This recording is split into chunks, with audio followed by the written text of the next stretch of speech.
So, friends, in this video, we'll talk about the classification of suspensions. Okay? On what basis are our suspensions classified?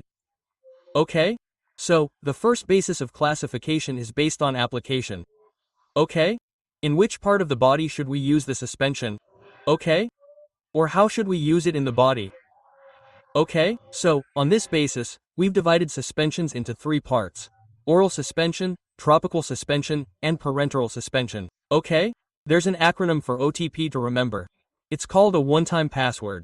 Okay? So, remember OTP, like oral suspension, tropical suspension, and parenteral suspension. Okay? Oral suspensions are those suspensions that we can take orally. Okay? Like paracetamol suspension, PCM suspension. Okay? Second, there are topical suspensions, which are applied topically, meaning those applied to the skin, like our lotions. Okay, so, they fall into the category of topical suspensions. An example is our calolamine lotion. Third, there are our parenteral suspensions. Okay? Those given by injection. Okay? We call them parenteral suspensions. Okay? For example, there's an insulin zinc suspension. Okay? It's given parenterally. Okay? The second classification is based on our concentration. Okay? Concentration of what? Concentration of dispersed phase. That is, based on the concentration of solid particles within a liquid. Okay, so, on this basis, a suspension is diluted or concentrated.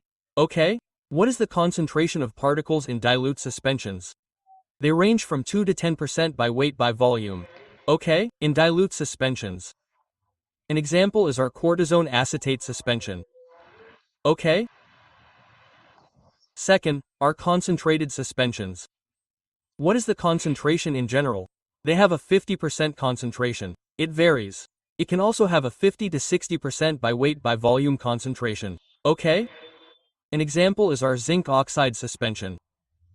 Okay? Our third classification is based on the nature and behavior of the particles. Okay? Now, based on the nature and behavior of the particles, suspensions are divided into two parts: flocculated suspensions and deflocculated suspensions. Okay? Flocculated suspensions are those suspensions in which there is no formation of a hard cake. Okay? And deflocculated suspensions are those suspensions in which a hard cake forms. Okay? We've explained the difference between flocculated and deflocculated suspensions in a table in an upcoming video. I've included a link to that in the description. Okay?